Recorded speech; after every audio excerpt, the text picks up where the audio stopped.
Hello and welcome to our July GSPAC meeting.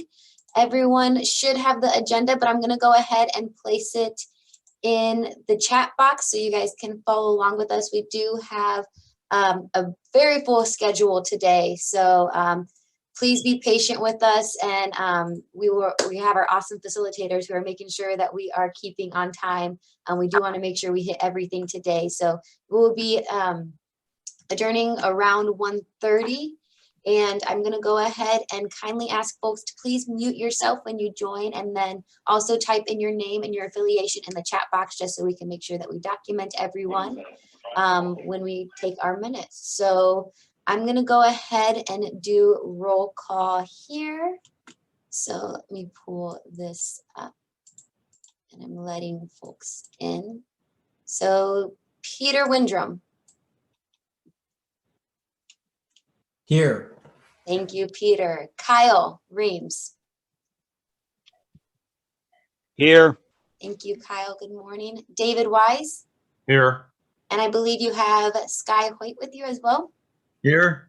Thank you, Sky. Val Nixon. Here. Pat Scully. Here.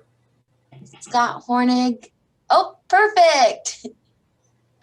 I'm here. Thank you, Scott. Sarah Ryan. Here. Hi, Sarah. And then I believe I saw Brenna hop on as well. Possibly. All right. Brenna should be joining us. She was on. Maybe she's having technical difficulties. And then Marina Delajanis, Water Resources. Did I hit everyone? I think I did. All right, so moving forward, everyone should have received the minutes from our minute summary from last discussion, but I'm going to go ahead and add that in the chat now. So the minutes are attached. Let's give us a few minutes, and once folks have had the opportunity to review those, do we have any comments or questions on the minutes attached? And if not, I'm looking for a motion to approve the minutes, please, and then a second to follow.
All right, are there any questions or comments on the summary from our last GSPAC meeting?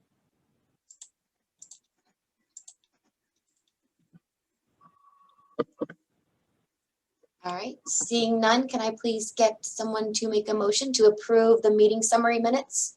From oh, go ahead, sorry. I move to approve the minutes. All right, and that was Val Nixon, is that correct? Yes. Thank you, Val. And then can I get a second, please? Second.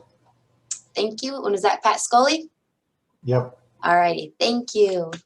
So moving on then to our agenda. Let's see, I'm going to pass it over to Eddie. Is that correct? Or no, me on drought conditions. I believe it's a quick update, Marina, on anything that you might have drought related or anything that might impact anything we might be discussing. I do. So I have one very brief update.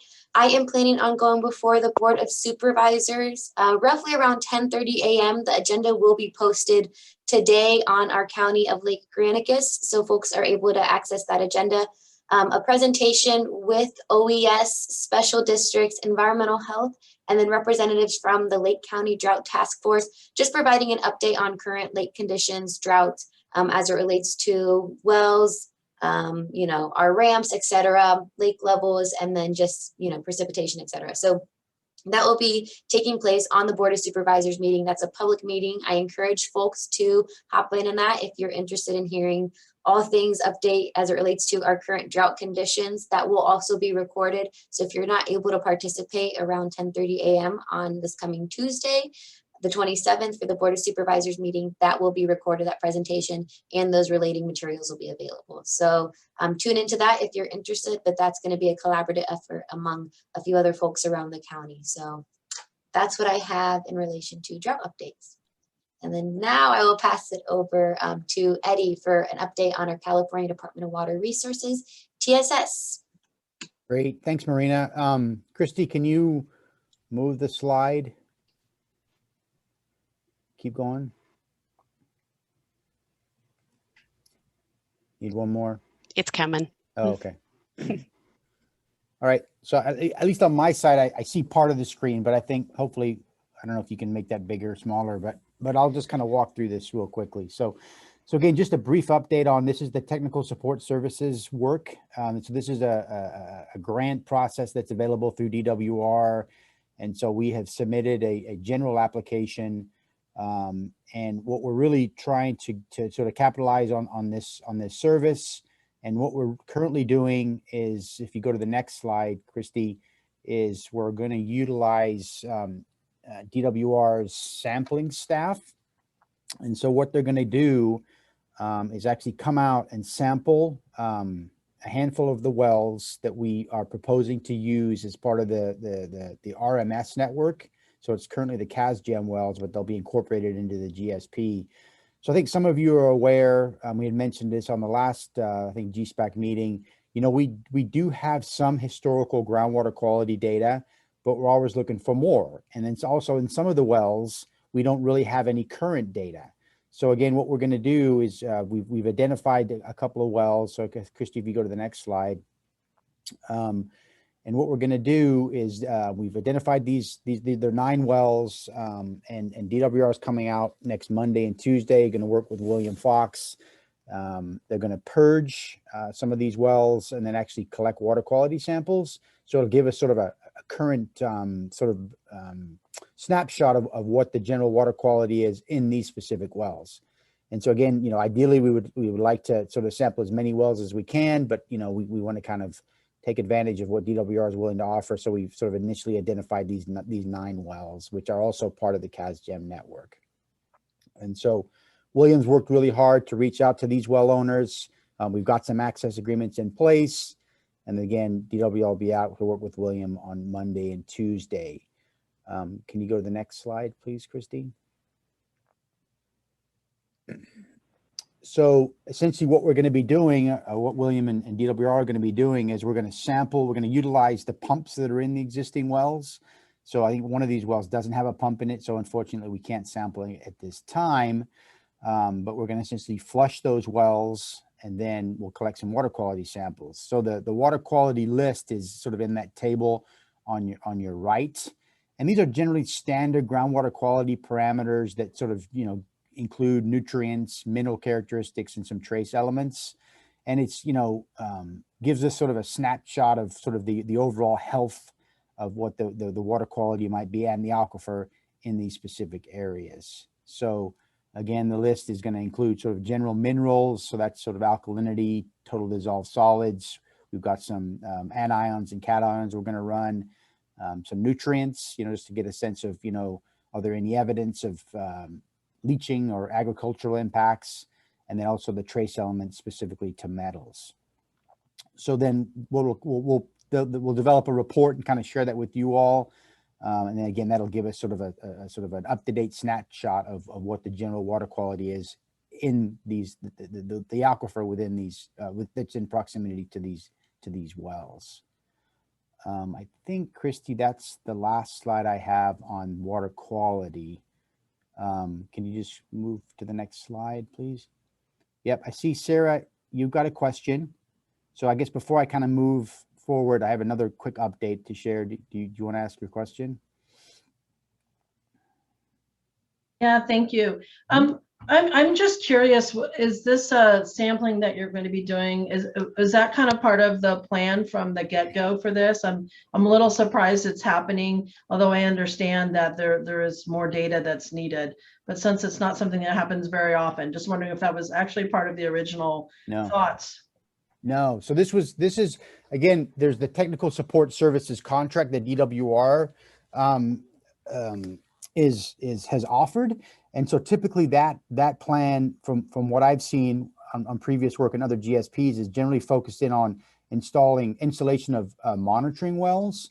But again, we didn't feel like we had a great current water quality snapshot for wells that are sort of outside the urban areas. So this was sort of they offered to, we asked if they would do it and they agreed to do it. So this would be a one-time sampling event. But as part of the groundwater sustainability plan, there will be annual water quality samples collected. But the analytes or the constituents that we analyze for will not be as comprehensive as this list. I think typically we like to use maybe total dissolved solids, maybe nitrate, maybe a couple of metals as sort of general sort of parameters to look for, because it's expensive to run the analysis. So this was sort of an offer, and we said, well, let's capitalize on it. So does that address your question, Sarah? Yes, thank you.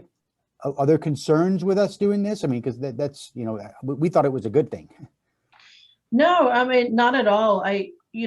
There's obviously more information from the wells and that we need. I know Sure. Big Valley is engaged in trying to put pressure transducers in wells near the creeks, and very few people have stepped up. They don't want that additional data to be accumulated about their wells. So I'm really kind of surprised that county was able to convince 9 well owners to allow their wells to be tested for this. Kind of surprised. Yep. It's all William Fox. He gets all the credit for that. So he's, went out, met with the owners and got permission. So it's, that's William's doing. So are there any other questions? Sort of, I see like 6 questions in the chat. I'm scared to kind of open them. So do other folks have questions on the specific to water quality sampling before I move forward? Great. I saw Godu had her hand up. I don't know if that was on accident. Godu, do you have a question for Eddie? No, I'm all set. He answered the question. Thanks. Okay, no worries. Well, great. Yeah, we love questions. The more interactive, the more enjoyable. The last sort of general update is, again, this is utilizing the TSS contract or grant application process, is at some point soon. And again, this is going to be a little later on in the presentation. We're going to give you an update on the hydroconceptual model. So the geology, basin boundaries, what information we've been sort of develop these regional cross sections. But one thing we'd like to do is probably identify a couple of locations within the basin that maybe there would be a benefit to collecting some additional geologic and hydrogeologic information by installing, probably a multi-completion monitoring well. So the easiest way to sort of envision this is think about a borehole that might go down, down to say 500 feet ish. And then we would collect some soil samples from that borehole. And then we would probably install, either 2 or 3 monitoring wells within a single borehole. And then that would be incorporated at some point into our current monitoring network. So again, this is probably a I don't know, $250,000 task if we were to kind of pay for that on our own. But again, through this TSS services process, DWR is sort of offering that opportunity as well. So I don't know if it'll happen in August or maybe September, but we would like to, come back to this group. We'll get a couple of locations on a map and sort of get your thoughts on that process. And then we would like to get an application submitted sooner rather than later to kind of capitalize on that resource. So I don't know if folks have any questions sort of specifically to, the potential to locate a new monitoring well at some point. I know historically the DWR has sort of preferred that those locations or those proposed monitoring well locations are on county property. I know through some of the work that I've been involved with up north, they seem to be okay allowing that to happen on private property, but there's some access agreements that are kind of required. So again, it's a great program. I think we should do it. And so we'll have more to report out here in the next couple of months on that. But at the same time, if you all have ideas on where you think, hey, it would be great to have additional data, geologic, hydrogeologic, water quality data in specific areas within the basin, let us know, because we want to kind of incorporate as much feedback as we can now. But again, we'll bring this back to the GSPAC officially at some point to get buy-in on where are some proposed locations. So I think, Christy, that's an update, my complete update on sort of TSS related processes. Would you like to move on to the AEM slides next, Eddie? Sure. And yeah, Okay. that would be great.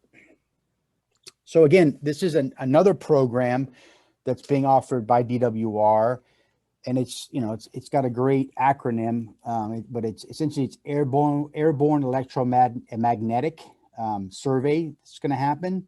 So again, a lot of information on this specific slide, but this is another program that DWR is funding, and essentially they've identified, you can kind of see the list of the basin, of the valleys actually, I guess, and I guess they're really sub-basins or basins that they've initially identified. So you can see Big Valley is on there. And so what they're proposing is, and this is a helicopter survey, we'll dive into the details in a second on that, but these are surveys that could start in October. We currently are on what they're calling the backup list. So there has been other basins identified that have a priority to us, but because of some of the recent fires, they can't get to those locations, then they've offered to come out and sort of fly, in our case, the Big Valley Basin sort of profile. And again, if everything goes according to plan, it would happen probably in October. If we can get access, if they cannot get access on the primary locations, it would happen sort of in October in our area. But if that doesn't happen, then it would likely get pushed out to April. So, but the good news, I think, is actually it's on the radar. So eventually it's going to happen. So you can kind of see these are the sort of the basins that are sort of outlined in orange that they're proposed. And I've tried to sort of include an insert to your right that has the Big Valley basin on it. And so those black lines, those are the current, they're actually draft, but those are the proposed flight lines that the helicopter would fly. So essentially the helicopter is going to fly over those areas and sort of map the subsurface. We'll talk about the details on that in a second. But these are, again, preliminary locations where I think Williams and I are working closely with DWR. We would like to see more flight lines on that map. There's some restrictions, this technology sometimes has challenges when it flies over vineyards because of some of the metal that's sort of utilized to kind of hang the vines. So that has to be sort of encountered into the flight line path planning. And then also, we don't want to sort of have upset, cattle in areas. So we have to kind of map this out carefully. But again, this is a preliminary flight lines. It will be revised, and we'll provide that information to you at some point. So I think, Christy, if you go to the next slide, I think I've got some additional details here. So again, this just talks a little bit about the program. Again, it's funded through DWR, and what it's going to do, it's going to be a helicopter that sort of flies, and it's got this equipment that sort of hangs below it. We'll talk a little bit about that in a second. And then essentially what this helicopter does is these flight lines that it kind of follows, it maps out data, and those flight lines are about 2 miles. The grid's about 2 miles by 8 mile spacing. So that sort of gives you a sense of what it looks like. And I've been involved with a couple of projects where they utilize this. And what's really good about this is, we never really have enough information, sort of geologic information, subsurface information. So this technology allows us essentially to sort of get a better sense of what the 3D picture is in the subsurface. So I think, Christy, if you go to the next slide, I think I've got some additional details here. Yeah. So this is the helicopter. So I think it flies about 50 feet off the ground, and you can see a picture of the helicopter there. And then there's this contraption that kind of hangs below the helicopter. And this is essentially what it does is it emits an electronic signal through this transmission loop. and then there's a receiver on the back. And so what it does is it emits an electronic sort of pulse down into the ground, and then the ground sort of responds back to that pulse, that signal based on the geologic properties of the subsurface. And I know it probably sounds a little foreign to some of you, but this is a technology that has been utilized a lot in Africa and in Europe to sort of, again, map out subsurface conditions. So in California, generally we've been able to penetrate down to about 1,000 feet. And then the vertical resolution is, if in the shallow surface is about 5 to 10 feet. And then as you get deeper, it's about 100 feet. So you get a pretty good relative sense of the subsurface conditions, within a specific area. And it's really, really efficient to sort of implement these projects. I mean, they can probably fly the Big Valley area, within a day. So it's really sort of an efficient process. So I guess with that, Christy, if you kind of go to the next slide. So again, why is this really important? Because again, we do recognize there are data gaps in the subsurface. So this is going to help us help sort of support and help us to sort of close some of those data gaps. So this is just sort of a conceptual model that talks about, we can see with this technology, we can get some refined data down to about 1,000 feet. I think I mentioned how high this contraption sort of above the ground. I thought it was about 50 feet, but it's about 100 feet off the ground. And again, you can see they're flying about 150 to 220 miles a day with this technology. So Christy, if you go to the next slide. So just to kind of sort of bring this in and sort of maybe try to give folks a sense of how it works. And so what we're going to use is we've got existing geologic information, right? Our well data, our lithology data. We've got some cross sections that we're going to kind of present later on. We know what general water quality data. So we utilize those data sets to help supplement the AEM data, right? Then there's an inversion process that occurs through utilizing the AEM data. And we essentially build this, it's a resistivity model that can be tied to lithology.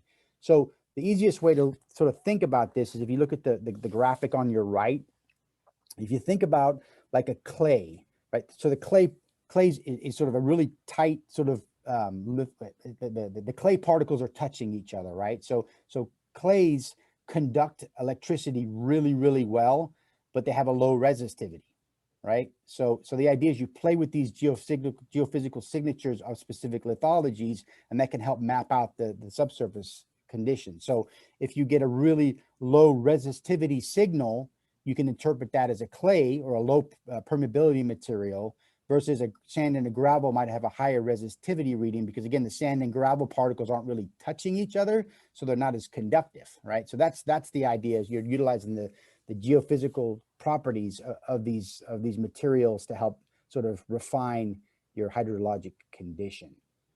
So I think, Christy, with that, maybe I have a couple more slides here. So again, kind of pulling this together, this is sort of an example that from previous work that I worked on. So you can see just the profile to your left, we've got the borehole logs, and then we've also sort of superimposed what the AEM data looks like in that general area. So again, boreholes are just sort of, points in space, but then we interpolate that to a grid. And that's kind of what I'm trying to show here on the right. Is now what we're looking at is you can see that the cooler colors, so like the blues, those are sort of probably the silts and the clays, but then the warmer colors are the sands and the gravel. So again, it helps you sort of understand the lithologic conditions within the subsurface. So again, this is going to help us sort of refine our hydroconceptual model.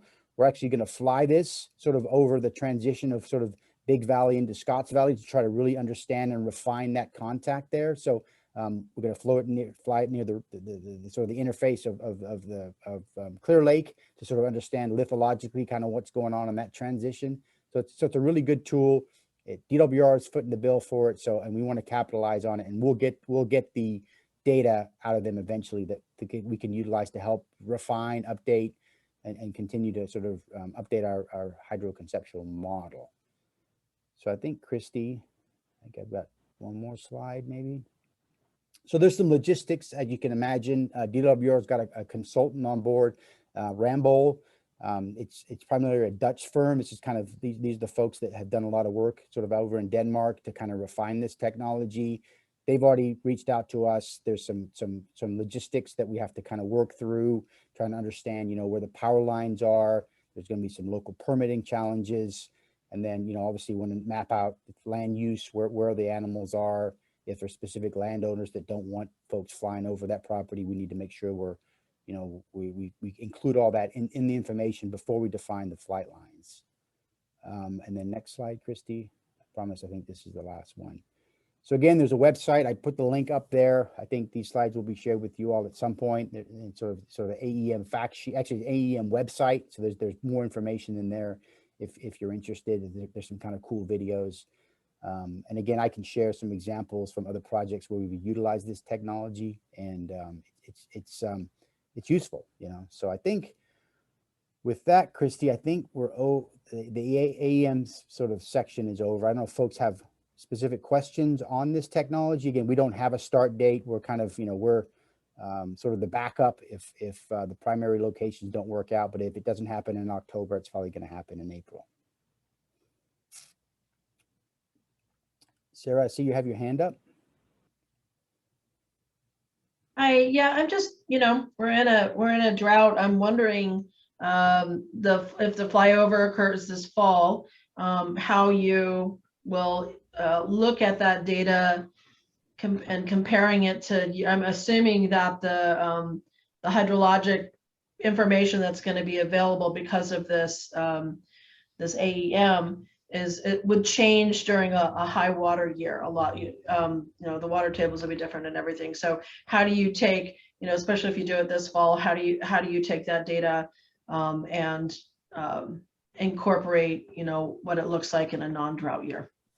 Yeah, so this is not really focused in on groundwater levels. This is more focused on trying to understand the lithologic framework. So, you know, a clay in a drought year is still going to be a clay in a wet year. So the lithology is not going to change because of groundwater conditions. So it's still going to be useful. That address your question? Yeah, okay, so this is not for groundwater purposes, it's just to see what types of soils, clay, you know, in terms of confined aquifers and unconfined aquifers and things like that. Right. Which is very important, right? Because the geology sort of controls where the groundwater goes. So it's really important to sort of understand the geology. So. Yeah, that's very fascinating. Thank you. Yeah. So we'll have more to report on that. So Christy, I probably went over, but I get excited about that. So hopefully You actually are right on time, Eddie. You're doing well. Just as planned. So. No worries. So anyway, yeah, I don't know if others have questions, but it's an interesting technology, and I think it's really going to help us sort of better understand, refine, you know, a lot of the information that we don't really have access to right now. So is that Valerie? You have your hand up? Yes, I'm just going to show my ignorance. Is there, because you're worried about cows and power lines, is it dangerous to be sending these electric things down into the earth, electromagnetics? No, I think part of it is with the cows, they just don't want to sort of upset the dynamics of the cows. And then on the power lines, it's because you have these, you know, steel structures that sort of interfere with the geophysical sort of processes. So no, there's no sort of health concerns that I'm aware of. So thank you. Yeah.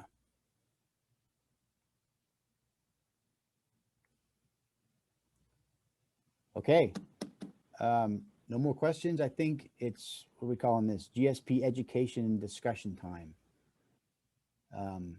So I think I'm actually up again. So I apologize. I keep going on and on and on. So just an update. So this is something that, you know, I noted when we had our call last month, when we were talking initially about the groundwater model domain. So again, the insert that's on your right here is the model domain, and the maybe hard to tell, but the Big Valley obviously is in the green area, and we've got Scotts Valley sort of in the, I don't know, what is that, magenta pink? I'm not very good with colors.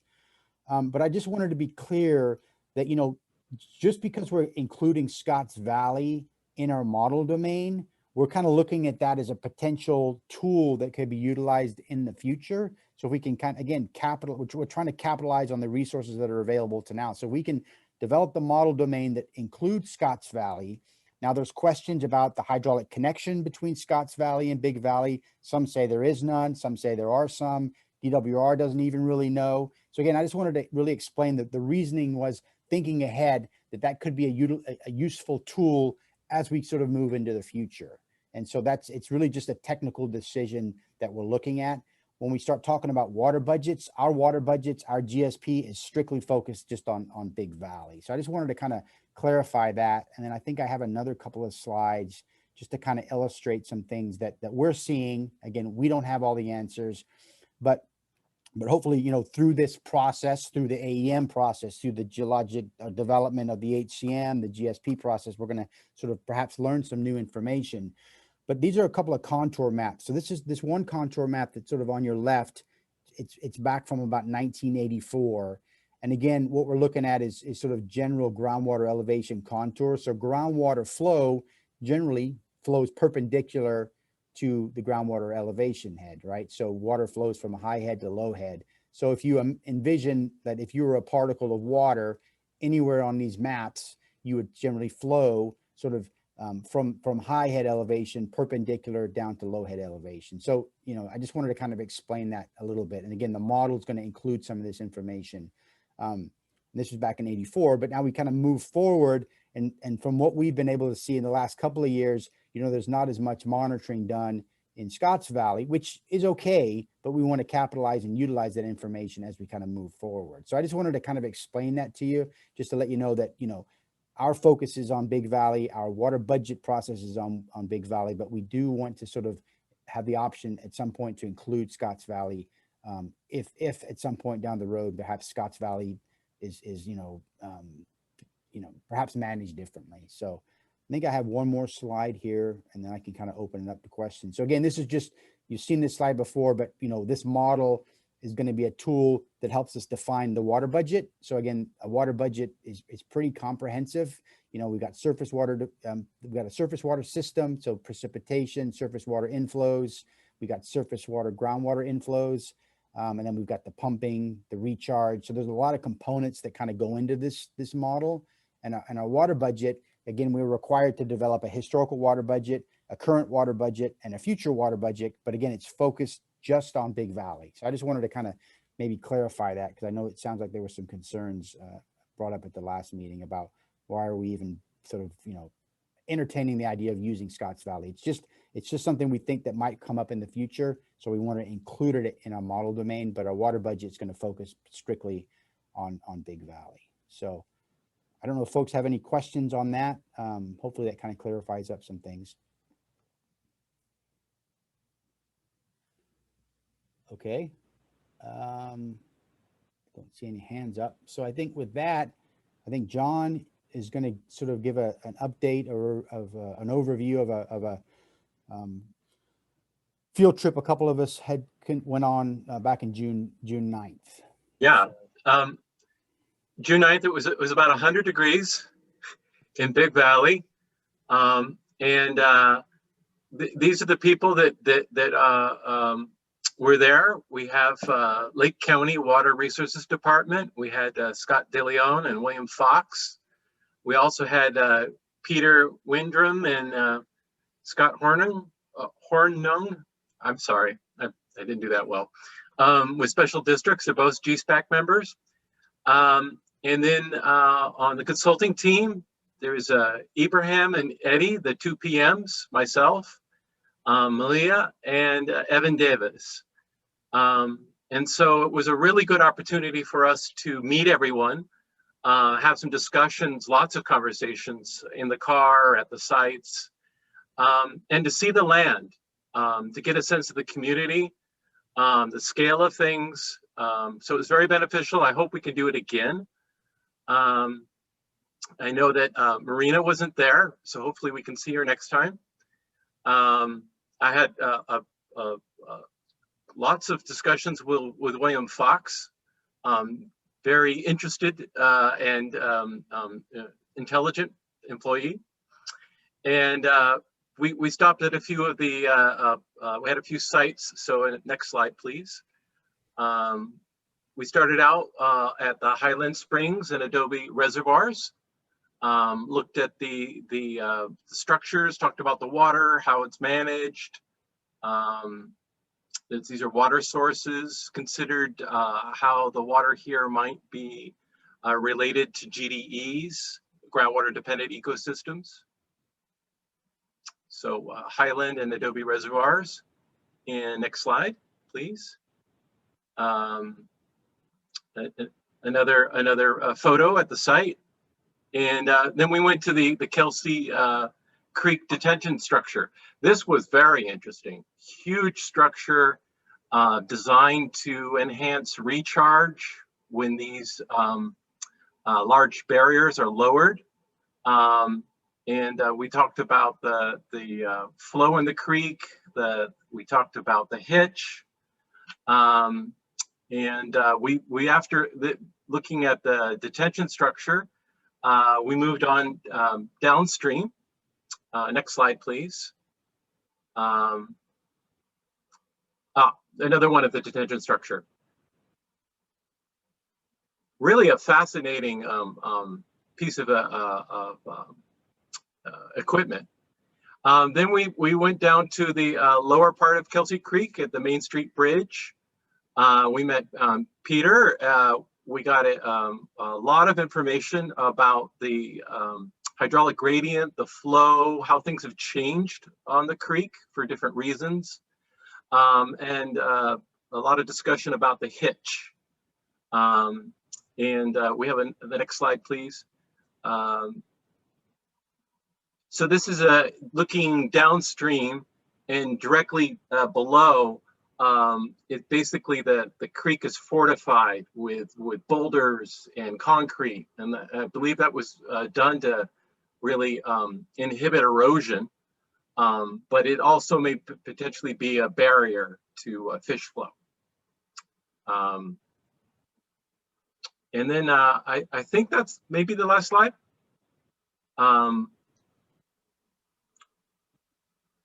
No, this is looking the other way off the bridge. So we got water to the north and no water to the south, at least the day when we were there. Yep. This is Peter. That's reverse, John. It's the reverse. Oh, sorry, go ahead. Water to the south, but none to the north. I've turned around. Yeah. Thank you. Very good. Thank you, Peter. Appreciate that. And I would just like to hop on. Hi, this is Marina. John, thank you for that overview. I was very bummed that I was not able to participate, but I would just like to clarify that we will definitely be doing another field day again in the near future. The goal is to have the consultants meet with each GSPAC member. And I just wanted to clarify that when we meet with the GSPAC members and the consultants, again, this is an opportunity for you to share any additional knowledge, information that you can provide, in terms of the development of the GSP, and that we have these meetings separately. So we have it scheduled and lined up where, they met with Peter in one time frame, and then Scott, at a separate time frame, et cetera, just to make sure, because we don't want to, break any Brown Act requirements and rules and regulations. So I just wanted to make sure that we were clarified on that aspect, but that's what I wanted to add. And I will be sure to reach out, to each GSPAC member in terms of, once we get a solid date, coordinate with you folks so you have the opportunity to have these, conversations and get out in the field with our consultants. Hopefully it's not another 103-degree day, because that seemed rough. So thank you to our consultants for making the trip out here.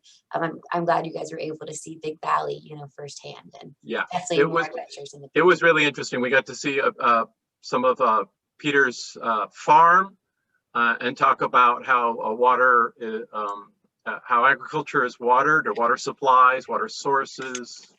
Lots of talk about the hitch. So it was very useful, I think, to the whole team, and we want to do it again. Thank you. Thank you, John.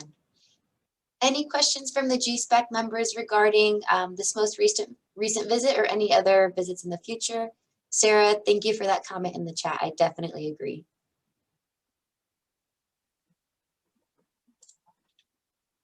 All right, seeing none, let's go ahead and move forward to our GSP section review. We are gonna pass it over to Megan, who has been working so hard in getting the comments that folks have been able to provide for the most recent chapter. So take it away, Megan. All right, hi everyone.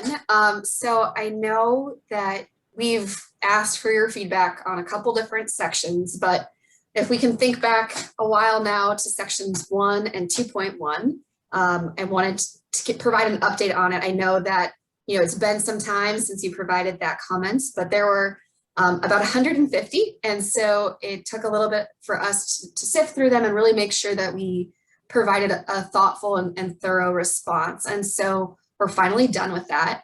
And now we have a comment log that we will be able to provide to you all after this meeting. And so up until now, everything has been one-on-one. People have individually emailed me, and then the consultant team has taken a look at the comments and responded to them. So now we're going to be able to provide you the entire comment log, so you'll get to see what other people's thoughts and comments were. And so I just wanted to highlight a couple of the main points that I saw come up from several of you and how we addressed those. So one of the primary ones was a lot of people had questions about the number of wells and the maps that we were showing. People said, 19 wells, like you're missing a 0 or a couple zeros there. And so the wells that we showed in the first draft were actually those that were monitored and had well ID information, but that obviously doesn't encompass all of the wells that are out there in Big Valley Basin. And so what we have now in this next draft that will be made to the public is it has the well density from the well completion reports. And so those go through the Environmental Health Services Department, and then the Department of Water Resources compiles all of that and puts it into a map viewer. And so you get these grids that are 1 mile by 1 mile, and they tell you approximately how many wells, either domestic wells or production wells, are in that 1 mile grid. And there are, over 600 now that we have on that map, not just the 19. So that information and the quality of that data and some sort of qualifiers are now in the map. Another item that we now included in this section is about the Clear Lake hitch, and recognizing that that is an important piece that we need to include. So that piece has been added and will be, expanded upon, as you all have seen now in section 2.2.3 about groundwater dependent ecosystems. And so, the section 2.1 is really just a broad discussion about here's the things that are going on in the basin. And so it doesn't do a deep dive, but it does touch on the fact that, here are the hitch, they rely on surface water flows, and they are, threatened under CISA, but not under the federal, and there's some action going on. And so there's a paragraph now that includes that.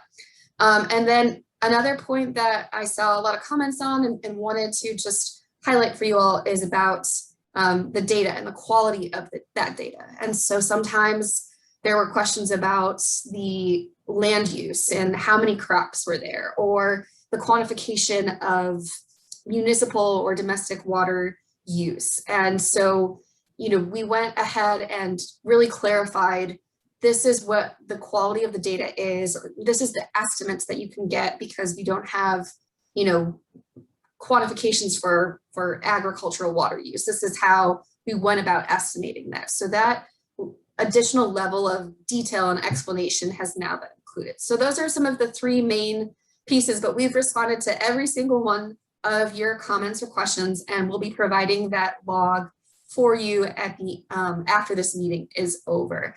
And if you have additional comments or questions, there is that email address that we encourage you all to use. So if you want something clarified further, or if something doesn't quite meet what you were expecting, please feel free to use that email address, which is we can post in the chat. And then now I want to move on to sections 2.2 groundwater condition. Oh, sorry, Sarah, you have a question. Yeah, I might have missed it, but did you say when the log of the responses is going to be available? Yes, after this meeting, I'll provide the log as well as the accompanying revised documents. And so those revised documents are going to be posted to the website. I've sent them over to William to have the website administrator post them online. And so as they're made available to the public, the public can comment on them using that email address. And also if you have additional comments or questions about some of the things that we've done, you can comment again. So it's not the last time these documents, especially section 1, there's some placeholders for how much GSP implementation will cost, as well as the sustainability goal. These documents, they can be revised again, but this is the public draft that we're now ready to release. So after the meeting. And Megan, before you go on, I just want to clarify for people who might be joining us from the public that the opportunity to comment on them is always open and will remain open. But as we release them to the public, the reason we're doing that is to get input as we go along. A lot of times what happens is it gets shifted to the end when the GSP is all the way developed, and then there's one formal comment period at the end. But because we're trying to work on such an accelerated timeline, we figure that if we can do it concurrently with why we're developing them, that will give us a better shot at making sure that we're reflecting what the community wants to make sure gets inputted in there. So please do use that email plentifully. Just make sure that you put GSPAC, the initials GSPAC in it as you send the email, so we know how to categorize it, because we'll hold on to all those comments and document them. Yeah, thank you for that add, Christy. Yep. All right, so now moving on to section 2.2, which was the groundwater conditions, and section 2.2.3, which was the groundwater dependent ecosystems. And so feedback was due on this past Wednesday. And so thank you to those who, read through it. I know it was a lot of technical information, and I think Marina is going to send a few more comments as well. So we got less than we did last time. And so these ones are more technical, but we wanted to open up the floor during this GSPAC meeting now for the next 15, 20 minutes or so to get your initial thoughts or questions on this section and your feedback. So at this time, if anyone has any questions, please, on these two sections or reactions, please just raise your hand and we can field them, either myself or Eddie and Ibrahim.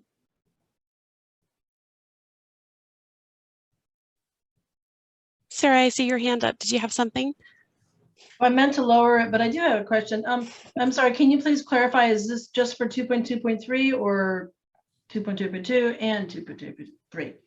It's for both. Mouthfuls. We'll just call them groundwater conditions 2.2.2 and groundwater dependent ecosystems 2.2.3. This is just on those two sections that we released and feedback was due Wednesday.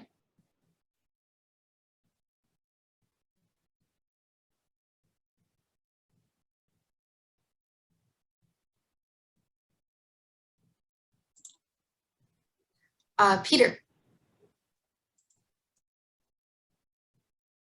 You're still. It's not clear to me what you're asking for. Are you asking for comments about those sections in addition to what we've already submitted? Yes. So if there are anything that you'd like to bring up in this public setting, if there's anything that you want to make sure that you bring to light and make a top priority, now is the time to let us know. One of the things we're trying to do, Peter, is at each time that you review a section is to have time for the collective, everyone together, to be able to raise things, that you might want to just say or comment on or however, and have everybody here.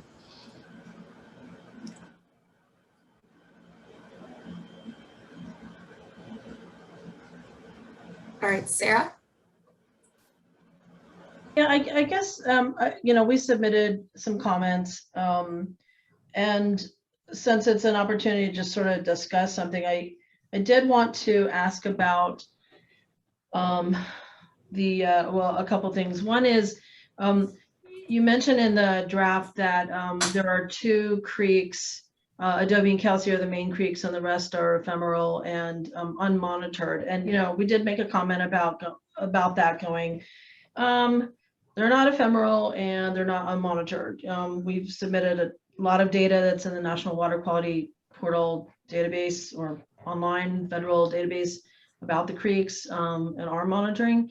So I was wondering how you plan on incorporating or why you're just really kind of wanting to reduce this to just those creeks when there really are other creeks that flow outside of rainy days and have some data that can be helpful in terms of the groundwater, surface water interconnectedness portion of this, you know, of a GSP.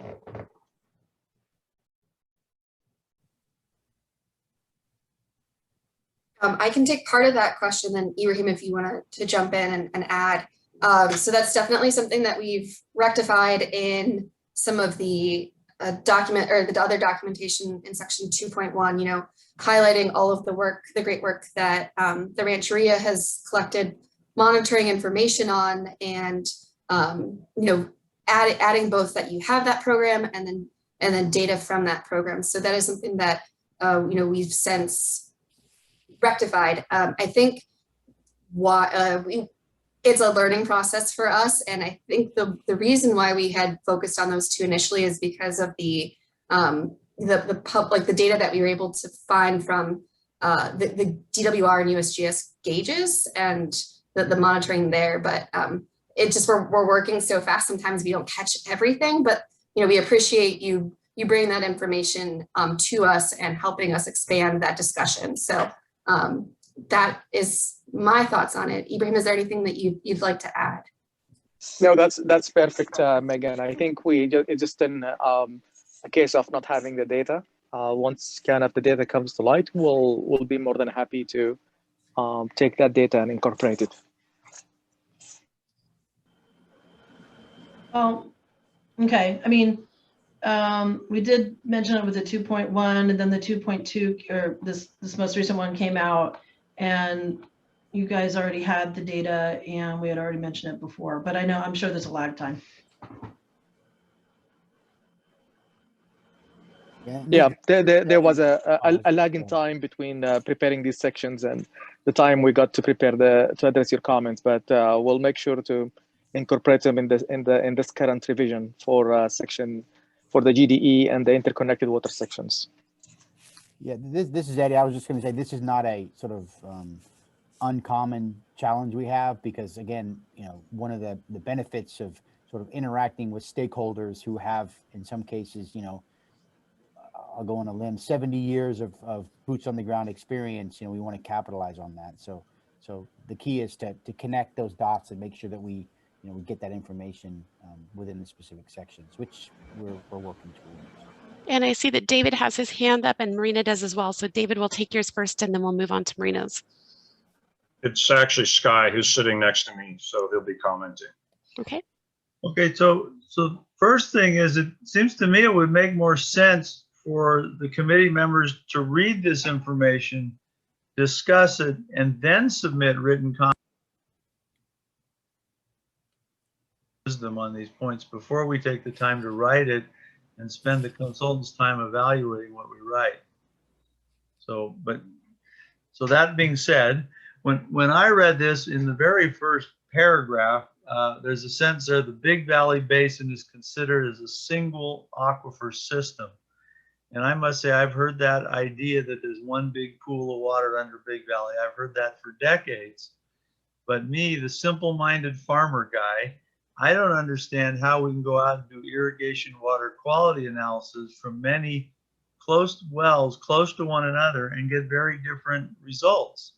So, and I'm not saying that I understand this, but to me, it's just sort of an obvious thing that the water, even 400, 500 feet away, is very different. So when this concept that, I mean, I don't know exactly what single aquifer means, but anyway, there's this public concept that it's all the same water. I'm not seeing that in my experience. So that's one comment. Next, I'm on that same page down there. There's one thing about the local impacts of gravel mining, and I've heard people talk about that many times, and I don't really understand that. So if anybody's got something in writing, they can send to me to understand this thing, how gravel mining influences the groundwater and all this. I'd really appreciate it, because we're having a lot of this discussion in Scotts Valley around flooding. There's this group that I nicknamed the Bulldozer Coalition They think the absolute only thing that's important is take a bulldozer and clean all the gravel out in the bottom of the creek. So anyway, I've been confused about that, and I'm poorly informed. So. Oh, and one other thing, I did ask Megan about it. The wells, I think there's 7 wells here on, what is this, figure 2.1 or 2.1. And I asked, you know, what are the addresses of these wells? And said, well, we don't have that. It's just coordinates. So do any committee members have folksy descriptions of like where these wells are located?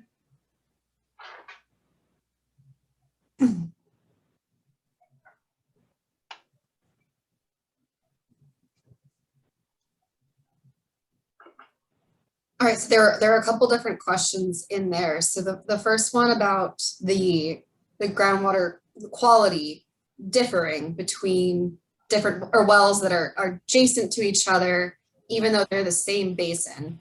I think Eddie, do you have a sense for answering that question?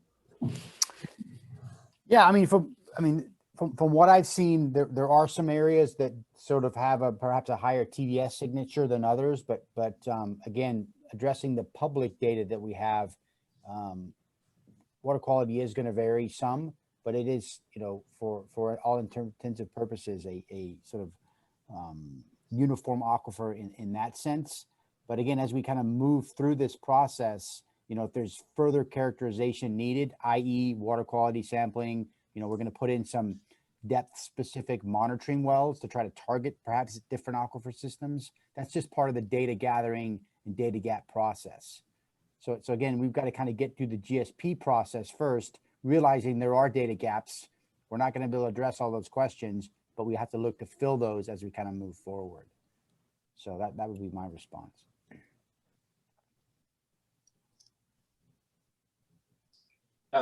This is John. I think it's complicated, and I'm not trying to be, I'm trying to be honest, is that an aquifer, it has a very general definition, and we need to decide if we've got one or more, and we're going to talk about the HCM a little bit later.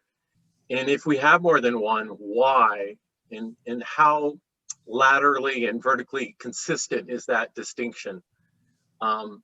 And then in terms of water quality, I think that water quality could change maybe because the wells are in different aquifers. That is a possibility, but there also could be other factors for why water quality has changed. The geology and surface sources of whatever those constituents are that make that water different might influence the water in the well. So if there are water quality changes in the wells, it may be a line of evidence for different aquifers, but it may not. You would really want to have multiple lines of evidence to come to that sort of conclusion. But it's a good point.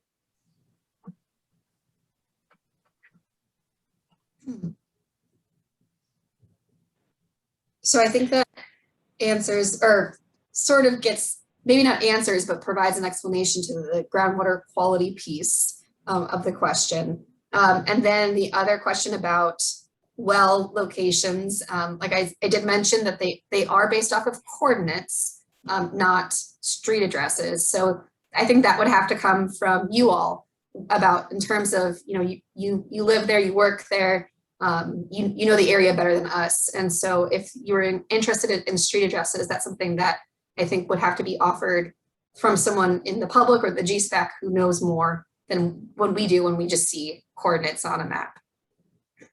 And Megan, I'll take the second thing that Sky had asked about the background and information on the gravel mining.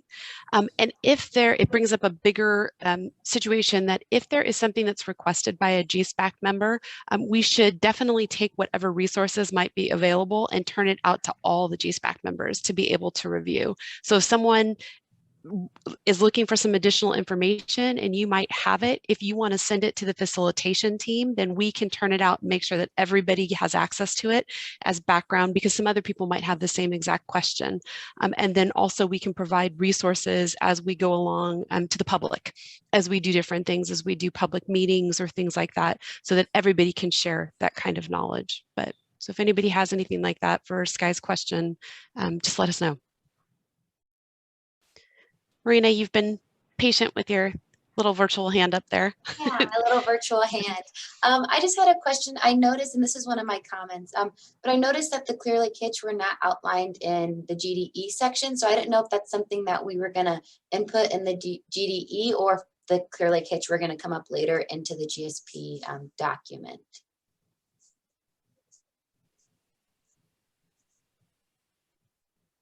Yeah, that's something came up during our field visit too. Okay. And the need to consider the hitch. We will definitely come back and describe the hitch reliance on surface water.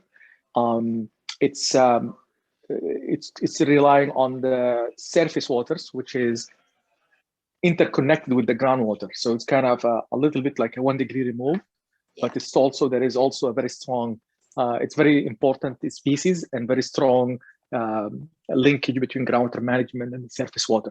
So that's definitely something we will reflect in the next go around of the revisions. Thank you, Ibrahim. And I know that a lot of folks on this call are also involved with the Clear Lake Hitch Conservation Strategy document that has been being compiled the past 15 or 16 months. So there's some information there as well that I'm sure, you know, would be beneficial in terms of our GSP development. So I'm more than happy to work with the consultants and getting that information to you as well. So, thank you.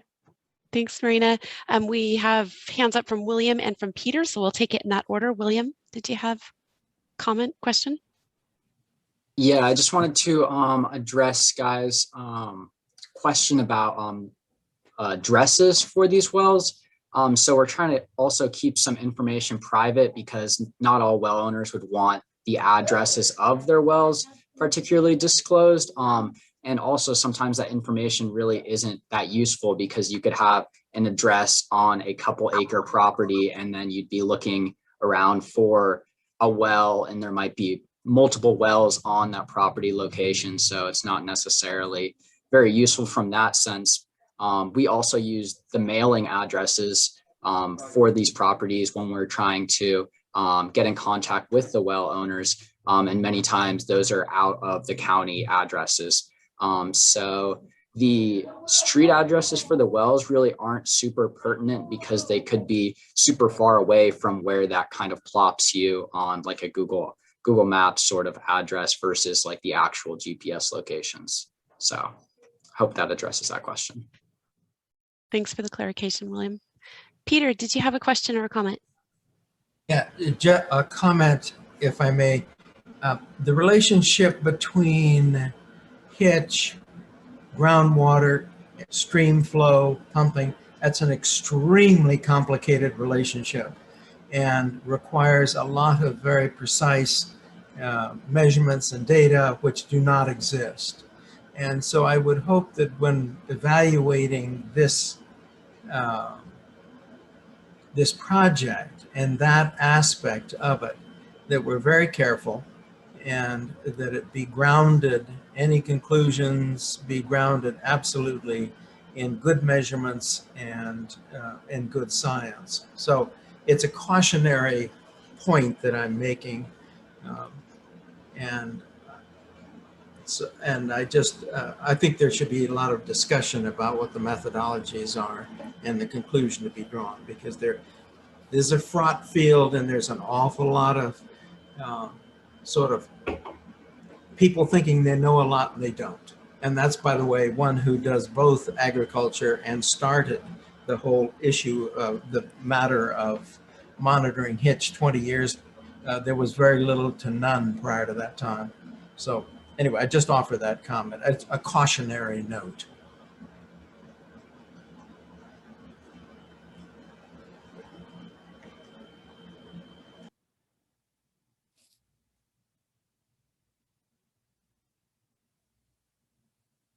Any other comments, questions, anything related to those two sections? And Megan, the protocol and how we're going to handle the updates and comments to this are going to follow pretty closely in suit with how we did the first sections, yes? Yes, so right now we have compiled everyone's comments and there are still a few more trickling in, and the section authors are going to take a look and respond to those comments and make changes as needed to sections 2.2.2 and sections 2.2.3. And so we definitely hear you and want to make sure that we spend the time needed to make those edits. So it might take us a little bit longer than, but we just want to make sure that that we're working on it. And so we will, as soon as it's ready, we will provide it to you.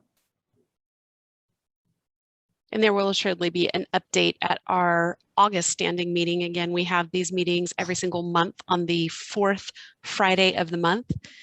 So definitely there will be a report out of where we're at in the process with that, but it will be turned to the public, much like these other sections will be as well.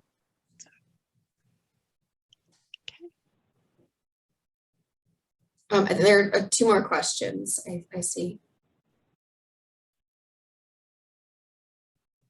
So we'll start with Nagudu. Yeah, regarding the groundwater conditions, I was just wondering if we could get more details on the process that was used to evaluate the contaminants of concern within the basin and what contaminants those are. John, is that something that you could answer? Yeah, we have water quality data publicly available, and we looked at all of that data. We also, I think that was from CASGEM or DWR. We also looked at GeoTracker, which is a site that has information about hazardous substance sites like gas stations or other chemical releases. So we reviewed that data and summarized those hazardous release site investigations and the particular constituents of concern for the general water quality were things like nitrate, arsenic, boron, and those were described. One thing that Eddie alluded to earlier is that some of that data is relatively old. So there are a couple of high concentrations in the past, but it doesn't necessarily mean that that's indicative of current conditions. So that'll be the really good thing about the future water sampling is for those constituents to get more recent information. There are many, many chemicals in the world, and we are focusing on the ones that are probably most likely there. There are all sorts of organics, and that's at some point it's beyond the scope of the plan to know all water quality. But things like nitrate were definitely summarized. Yeah, that's helpful. Thanks. I think I alluded to this during the last meeting, but I'm really interested in seeing the stakeholder engagement and communication plan, because part of developing these groundwater conditions is to hear from the communities and the residents of contaminants that are of concern to them. And that might not be a part of the data you've collected, right? So I'm interested in seeing what the residents and the stakeholders on ground, other than the 22 of us in this meeting, what is of concern to them. But thanks. And I can answer just a real quick follow-up to that. We are planning in August to have a public meeting that is going to it's going to talk about domestic wells in Big Valley, but it also is going to be focused on communication and engagement, and not only trying to just get more information from people and having more people join the conversation, but also setting it up that after the submission of the GSP, that there are mechanisms and things in place to be able to continually have those conversations through the implementation phase of the GSP as well. So we're looking at, I think, the 3rd week of August, and we will post when that public meeting is going to be, probably like the first couple of days of August, to let everybody know when that would be. And then we'll also be talking about that at the next GSPAC meeting. That's an agenda item for the next GSPAC, is the communication engagement plan.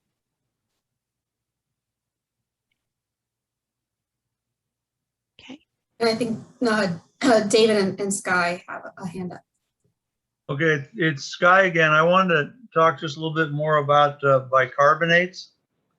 it's meant, it was sort of mentioned in here under total dissolved solids. So I'll start first with a little story. When I moved to Big Valley in 1992 and I began growing vegetables, one of the crops I grew was eggplants. While we were out picking eggplants, we had some that had been sitting in the mud. I went over to the wash table and I went to wash them off.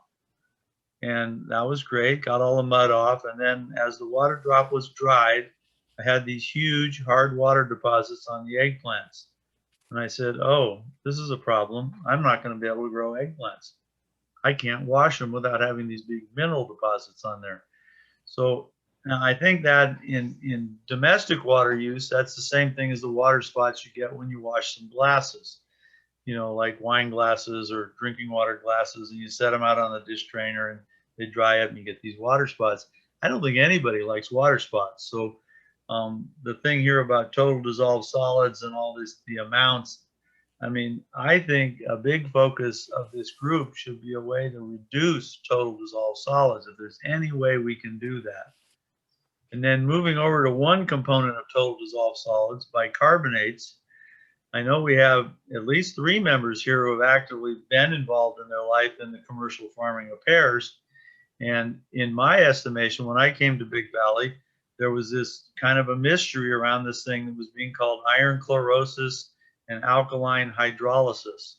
Well, as people came to understand this, this was directly related to bicarbonates in the irrigation water.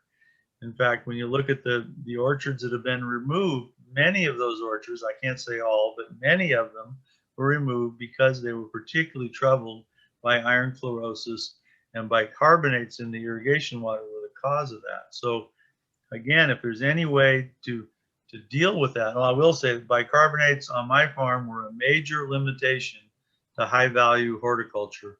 Certain crops and species are exceptionally intolerant of high bicarbonate irrigation water. So I think it is, it's since so much of the water is used in Big Valley for agriculture, and agriculture is the foundation of the economy and of the well-being of Lake County, it's really important that we focus on bicarbonates in any way that we can limit bicarbonates. I know that's kind of wild, out of the box thinking, but that's my opinion. Thank you.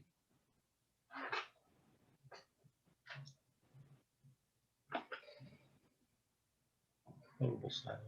Sky, I know that you had a similar comment on section 2.1, and we did respond to that, and there will be some information there. But John, I know that you were part of responding to that comment in section 2.1. So is there anything that you'd like to add on for everyone else to hear about the bicarbonate? Yeah, I have to be honest, I don't know what iron chlorosis is, so I'll have to look that up. I will. Yeah, and I haven't really heard of bicarbonates being a particular problem, but more hardness, which may be related, which is calcium and magnesium. And it has, you know, aesthetic problems, spots, it precipitates. And usually TDS and hardness are related, not necessarily literally, you know, there's a particular mix of water that you have when you give a TDS number, but they tend to be related. So I think if your TDS is high, probably your bicarbonates or your hardness are high in general. That one could look at different water types and make distinctions about the different ion and cation compositions. But hardness is an aesthetic problem, and it's related generally to TDS.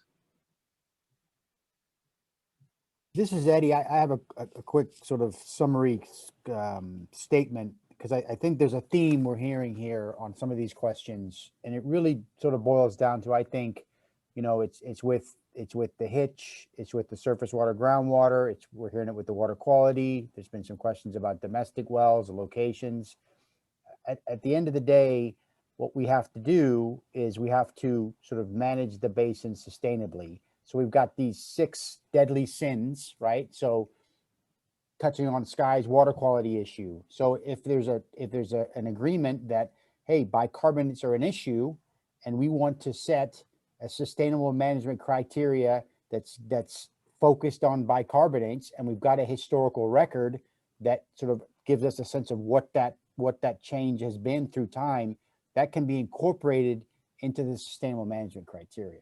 So that's where, you know, if there are water quality issues, and again, we have to have a historical record, that's how we're going to set this one. That's going to be one of the sustainable management criteria with the measurable objective or the minimum threshold for water quality.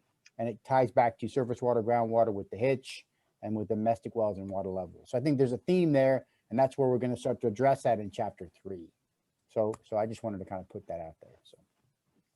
And just to follow up on that too, Eddie, later on in our agenda under item 6, we're going to be talking about the subcommittees and ad hocs, and the SMCs or sustainable management criteria are one of those. And that's where those discussions would take place. And so whatever findings or whatever guidance would be offered would come back to this general standing meeting, but those subcommittees and ad hocs, as will be described under agenda item 6, are going to be more detailed opportunities to talk through those things, so that time will exist. Exactly. And then I guess one last comment is, again, we have to have a historical record of that information. So Sky, if you've got some data, please share it, because that's going to be critical as we start looking at how to set the SMCs. In this case, for water quality, we need some data to kind of look at historically what's happened. If we don't, then we have to rely on what's available, which might be TDS, you know.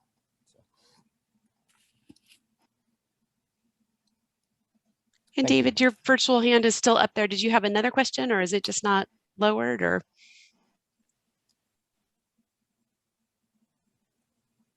Okay. All right.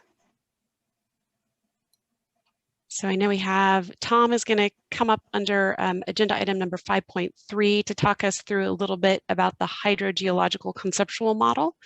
And so perhaps we can move on to that at this point.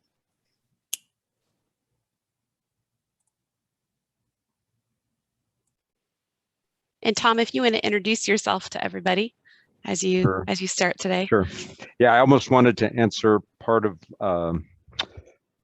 the question, the last question, Sky's question regarding the bicarbonate a little bit, but really I was going to say under natural systems, most precipitation is higher in bicarbonate, just natural precipitation, except in the cases when there was back in the Northeast United States, when they did a lot of coal fire burning, there developed what was called acid rain, and that water was highly sulfate enriched, and so it created a high sulfur content in the water, in lakes and streams. But generally speaking, natural rainfall contains a large amount of bicarbonate. So if you do what I think Eddie or John was talking about, these water quality diagrams called stiff diagrams, you'll see that natural rainwater generally is high in bicarbonates. So that's just a natural process. So I just wanted to point that out. So. Okay. I am going to be speaking very briefly on the hydrogeologic conceptual model. And the 4 items I'll be discussing briefly will be the geologic setting, the stratigraphy and aquifers, boundary conditions, and the hydrogeologic characteristics of the aquifer materials. So with that, this first picture is basically just showing generally what we see in any groundwater basin, the precipitation in the hills, the runoff into streams, and then the inflow and then the outflow. From there, in our case, we actually have a lake. In many cases, there are no lakes, but we do. We definitely have springs in the area that are feeding both probably cold water and maybe some geothermal springs from the geysers geothermal field area, and even around the Mount Konocti area and Camelback Ridge. where there is some geothermal activity. So we will be discussing that a little bit later. Go ahead and show me the next slide, please. Okay, so the basic geology, this area has actually been studied on and off for many, many years, mostly related to the two things, really more or less the bedrock geology, which is the Franciscan Formation, which is on the west and south, because it has an interesting, what we call geologic history. And then on the east side is the Mount Konocti area, largely because of the extension of the energy development of geothermal systems. And so that's been heavily investigated. In between is what we're most interested in, though, however, and that is the actual groundwater basin itself. As part of the work that I've been working on, we've developed 8 geologic cross sections to try to characterize the subsurface geology in this area. And most cross sections extend from bedrock areas through the alluvial and unconsolidated deposits to bedrock on opposite sides. In addition, there's a number of faults that traverse the site and actually flank the basin boundaries. And a big part of that is due to the fact that it's much related to the San Andreas fault system to the west, and that the crust is being stretched and pulled apart in this area. And that has actually created a gap that's allowed these, like the Clear Lake volcanic rocks on the east and the southeast, and Sonoma volcanics farther south, and other areas to actually rise up through what is that kind of greenish and bluish rock, the Franciscan Formation, which pretty much underlies the whole area. So that is essentially what's happening. There's a lot of structural shearing and tearing going on in this area, and it has been going on for several million years. Now, the other part is that Clear Lake was once a much larger lake, and that's fairly typical. During the Pleistocene, conditions were much wetter back then, and there were a lot of lakes in the desert too, all over in many areas of the California deserts. And over the years, the climate has changed, and so these lakes have shrunk in size, but the remnants of those lakes have been left behind. And so if you would go to the next figure, I can do that. So as I mentioned before, we generated 8 geologic cross sections. There's just rough sketches of 2 of them, one being BB prime, and BB prime is generally an east-west geologic cross section in the northerly portion of Big Valley Basin. And what we see here is I created fairly much a detail of what the boring logs of various types of wells. This is a compilation of the various types of well logs. Most of the data came from what are called well completion reports, or WCRs as we call them. Those are the X wells. And then the ones where it says GT, those are geothermal wells or thermal gradient wells that were drilled by many oil interests back mostly in the 70s and the early 80s, where they were, obviously the geysers geothermal area was well developed by then, but they were looking at if there was any economic possibilities in this area, in the Big Valley area. And so particularly because of the Mount Konocti area, and even on the what's called the Franciscan Formation side. So there are quite a few of these geothermal gradient wells that were drilled pretty much throughout Big Valley. Most of them are on the south side, closer to the, to the geothermal resources area, geysers. But there were quite a few that were drilled within the basin and to the south of it. So what we're seeing, though, is that, as I explained a moment ago, this view is from west to east. B is west, east is Mount Canocti, Beebree Prime. And what you see is the Franciscan Formation on the on the west. You have the Clear Lake Volcanics on the east. And in between is the basin. And what you can see is what these symbols mean, like CL, GC, CLML. These are what's called the Unified Soil Classification System of nomenclature of naming sediment types. And what we're seeing down here is, for the most part, is that the areas of the basin are largely underlain by a lot of fine-grained deposits.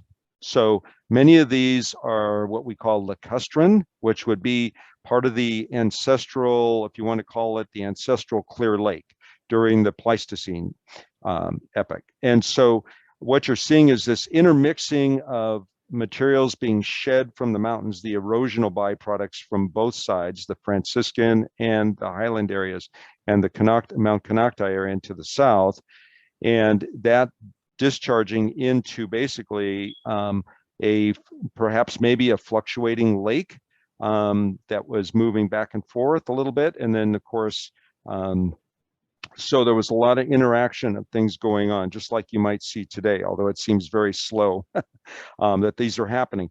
But the bottom line is there are some areas where you can see where, in general, the better deposits for, if you want to call aquifer deposits, would be where you have a mixture of gravels and clays, or gravels and sands by themselves, or sands with a little bit of clay intermixed. Those are the areas that you would have a tendency to find more water. And in this cross section, and the next one that I'll show, I put this thicker little band next to each well. And what that is, what those are is the perforation intervals of each of these wells, and they generally match up with the coarser grained materials based on the driller that looked the most opportunistic for pumping groundwater. Okay, next slide, please. So this cross section is FF prime. This cross section is the longest of all the cross sections. It extends from the very north end of Scotts Valley on the west side all the way down to basically outside the basin boundary at F prime. As you can see, throughout most of the Scotts Valley area, it's pretty much underlain by Franciscan Formation, and it's just a really thin veneer in places of younger lake bed deposits and things like that. There's also been a lot of faulting in this area, and what you see then, as you then get into, and then right in the basin boundary area, you do have some big outcrops of the serpentine here. That's the California state rock. It's kind of a, I know you've all seen it since you live there. It's kind of a greenish looking rock, kind of slippery, shiny material.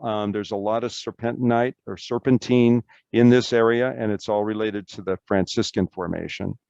Then as we move into beyond the basin boundary into Big Valley, again, along this cross section, you see again that we still have very fine grained materials. We're near the margin of the basin on the west side, and again, it's very fine grained, and it extends all the way up to the surface in many places, especially at the southern end.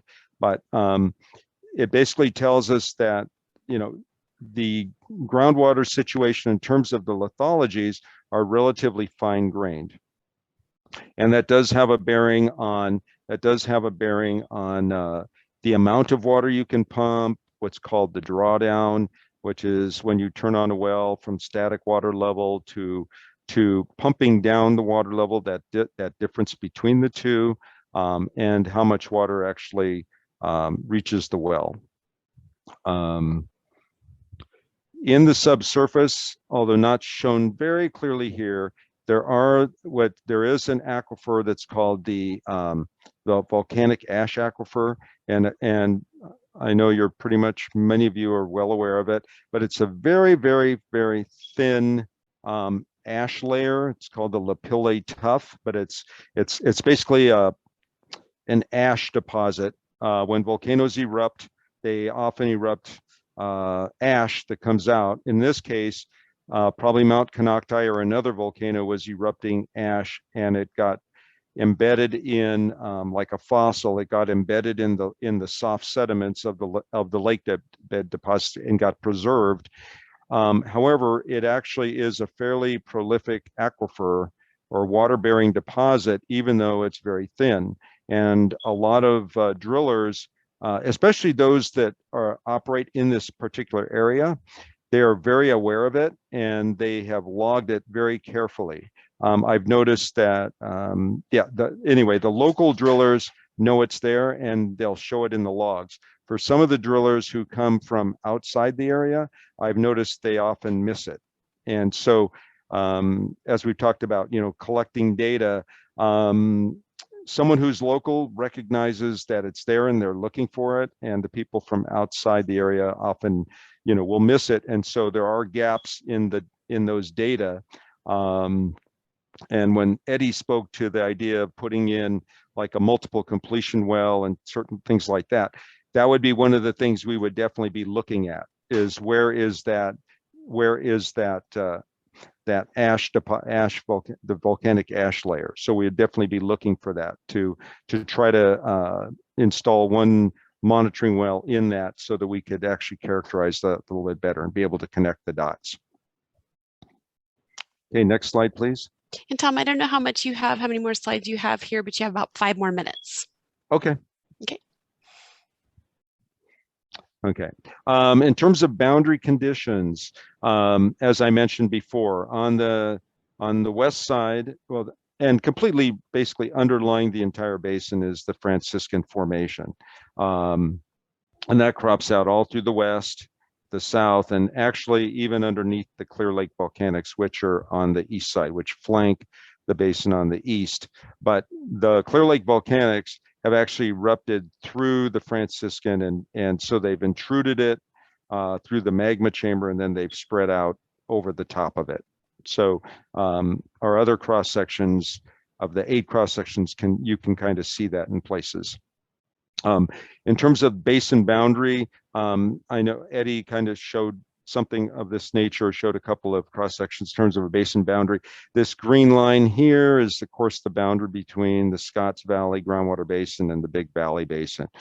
As we see it here, the groundwater contours are essentially perpendicular to the basin boundary. And in one of the views that Eddie showed previously, the groundwater contours appear to essentially extend in a perpendicular fashion to this boundary. And so the implication is that groundwater flow is flowing perpendicular, parallel to the basin boundary. And so we're not seeing, at least at this point, any necessarily cross communication between these two, but that doesn't mean that there is not communication between those two basins. The other thing is from the cross section I provided earlier, FF prime, it goes right through this little knob here, right at the intersection of the two basins, is that big serpentinite area, and it actually extends in the geologic map. It extends way up into this area. So there's very shallow bedrock in this area, which in itself impedes groundwater flow, especially if it's flowing in this same direction. It would be impeded by this serpentine body and then go around it. Okay. In addition, just in terms of, and this is what Eddie's will also be working on, will be the groundwater model and some of the issues in terms of the boundary conditions for groundwater recharge, and things like that. We know we'll have mountain front recharge coming from both the coast ranges and Mount Konocti. In fact, the amount of precipitation is quite high in these mountains, generally speaking, but in the valley, it's considerably less. But the Big Valley is the recipient of most of that recharge that comes into the watershed. Next slide, please. Okay, this shows a couple of things. On the left side, what we did is we compiled all the available information that is in the well completion reports, which we looked at a lot of wells.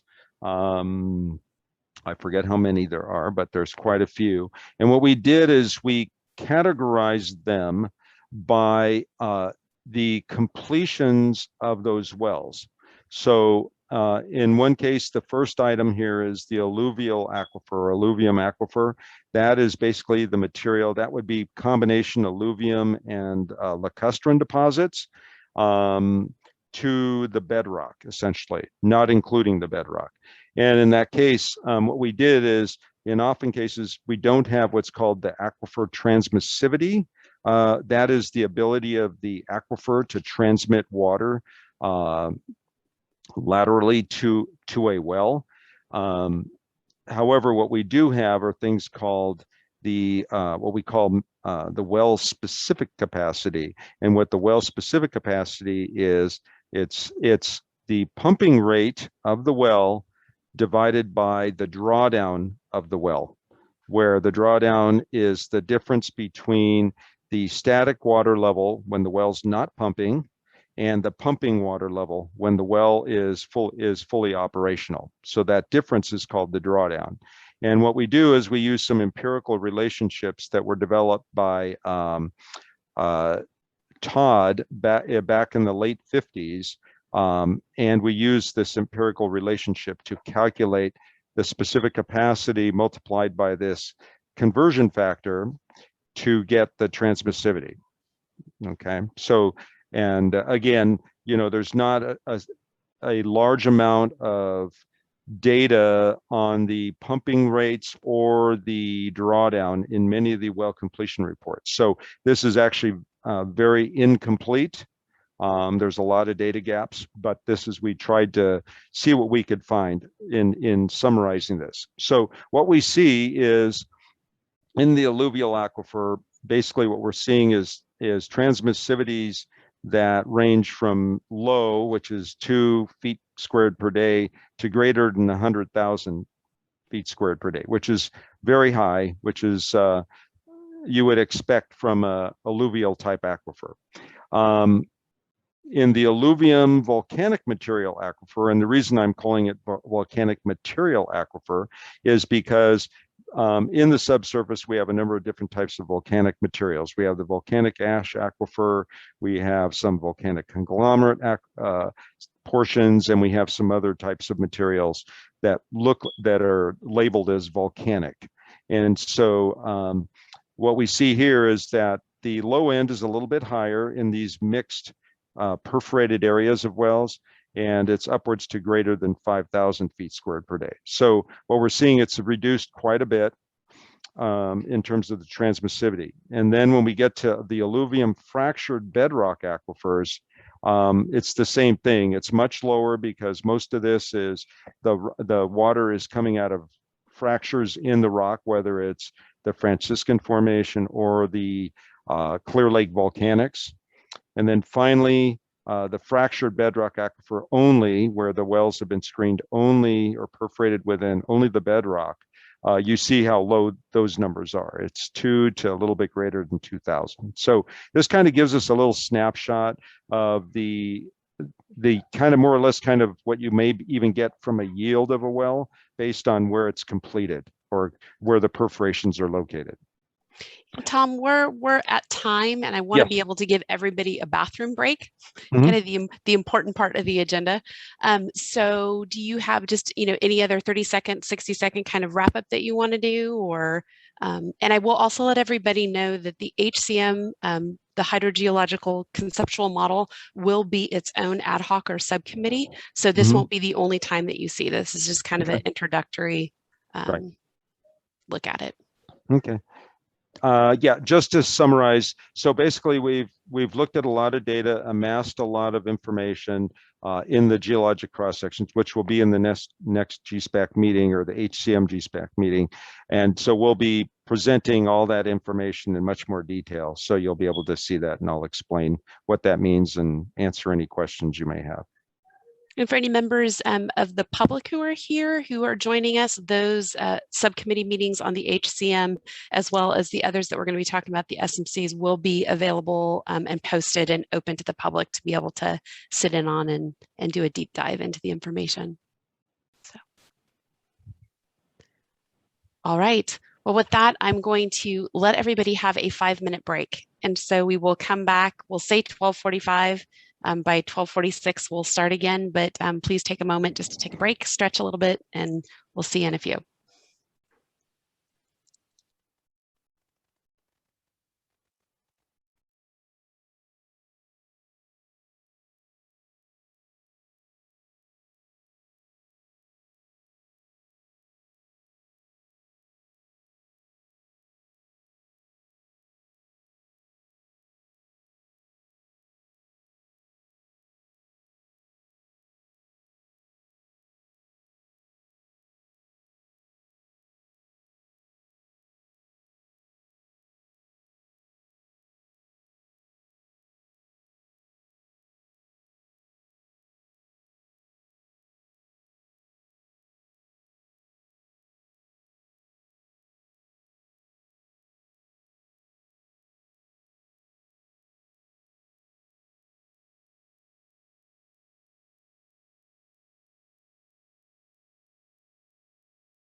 Eddie, I'm going to make sure you're back so that you can start the next section when we're ready. We'll wait to see some people populate the screen again.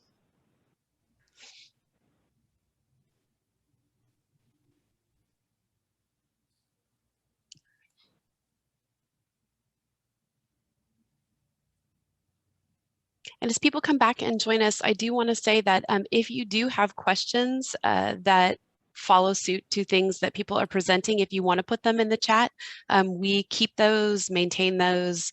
They become part of the record of the meeting for us, and then also are things that we can address as part of the development of different sections.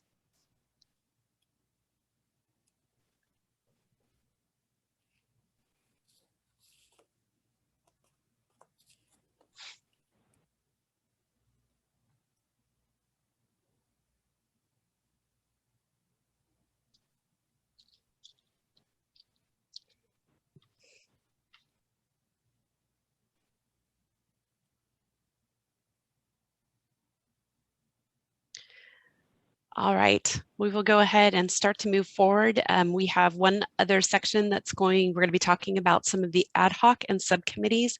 One of the things for everybody to understand who may just be joining us is that the GSPAC meetings, the advisory committee meetings, are monthly. They're a standing meeting, but there's a lot more work that can happen than in a 2.5 hour once a month type meeting. So we do move towards having specific subcommittee meetings or ad hoc that can be anywhere from 1 to multiple sessions, and they'll be focused on different things. So that's what we're going to give a little intro to today, to talk a little bit more about those. So Eddie, I'll let you kick it off here. Great. Can you pop your screen up? Yep. Please. You can't see it. It should give me just 1 second here.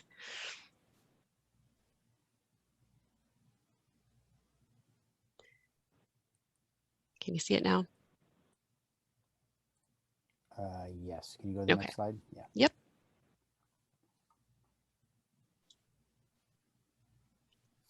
Great. Thanks. So this is a table that we had kind of put together that sort of summarizes some of the interests in specific SMC ad hoc meetings. So you can kind of see we've got the individual members sort of on the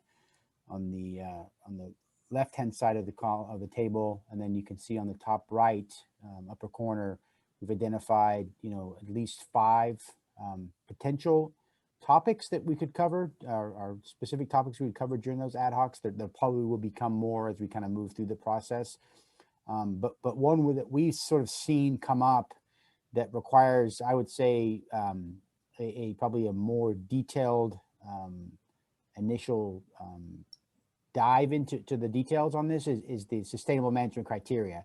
So as I kind of tried to summarize previously, it's one thing to kind of get the plan area and understand the geologic conditions and the historical water quality challenges and, making sure conceptually we understand the basin. But at the end of the day, what we have to prove to DWR is, hey, we think we're sustainable, or we're doing we've got the tools in place to manage the basin sustainably. And there's these 6 criteria that I think we've probably talked about several times that we have to address. Fortunately, one of those, seawater intrusion is not an issue there. So we want to kind of get a jump on this committee. So this is sort of specifically what I'm going to talk about on the next slide is sort of focused in on the sustainable management criteria schedule. Kind of sort of before we go to that, Christy, though, I just want to make sure that the folks that are sort of signed up for that committee are still on board. So I'm just kind of looking at the summary table here. So Sarah, Scott, Brenna, Peter, David, Bethany, and then obviously we'll have some Santec folks there. But I just want to make sure that you're still on board to help sort of to jump into this, because this is sort of probably going to be the first ad hoc group that we're going to kind of try to pull together. And so I think if you go to the next slide, Christy. Yeah, so these are the proposed meetings. So we're looking at 6 meetings. And so really the first meeting would be just a general sort of recap on, the SMCs, the importance of the SMCs. We'll talk about some representative monitoring sites. And then ideally we'd like to get that going the first week of August. And then the second meeting, we're going to sort of focus in on groundwater quality and subsidence. Really, we focus in on those first because generally speaking, those are the less complicated SMCs that we've sort of seen in other subbasins.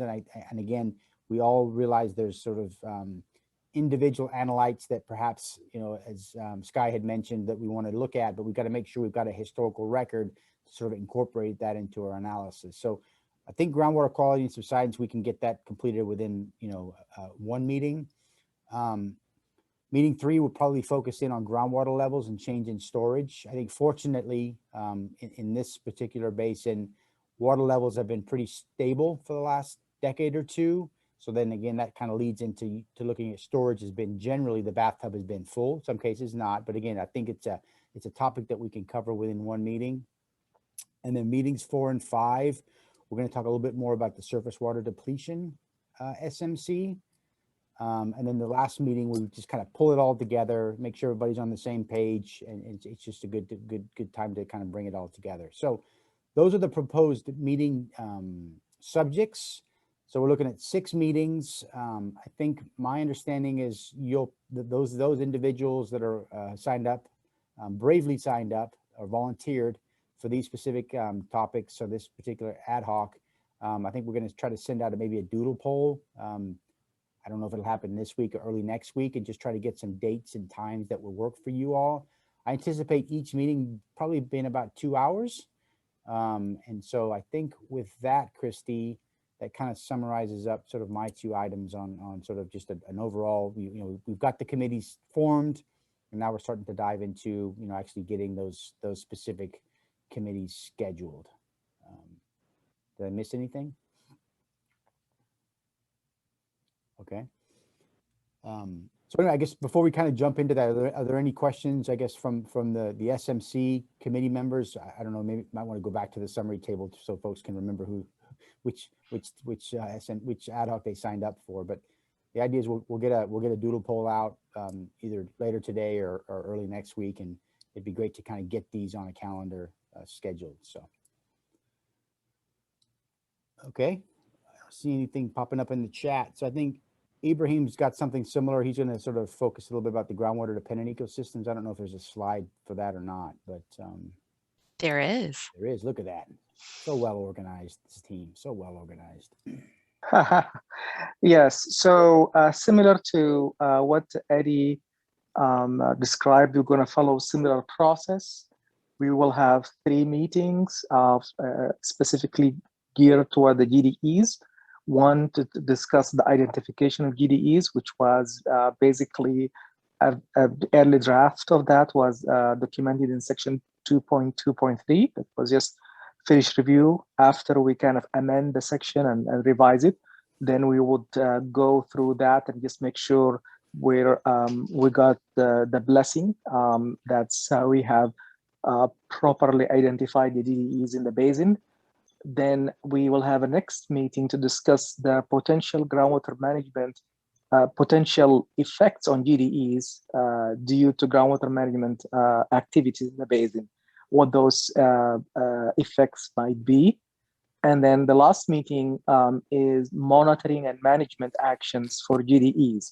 What type of projects and ideas we can put in place to continue to improve our understanding of the GDEs. I think everyone is aware of the many data gaps, and sometimes we think we know, but we actually don't. So what can we put there, and what kind of other actions we can go put there for improvement and protection of the GDEs? You can see that we had a gap between meeting 2 and meeting 3 about 2 weeks. And the reason is during those 2 weeks, we will have the interconnected water SMCs. And I plan to invite the members on the GDE ad hoc who are not on the SMC ad hoc to join the interconnected water systems meeting, because it's very important topic to the GDEs, getting a good handle on the criteria for how we monitor for the interconnected water bodies have a very strong relevance on the GDE monitoring and understanding. That's all I have.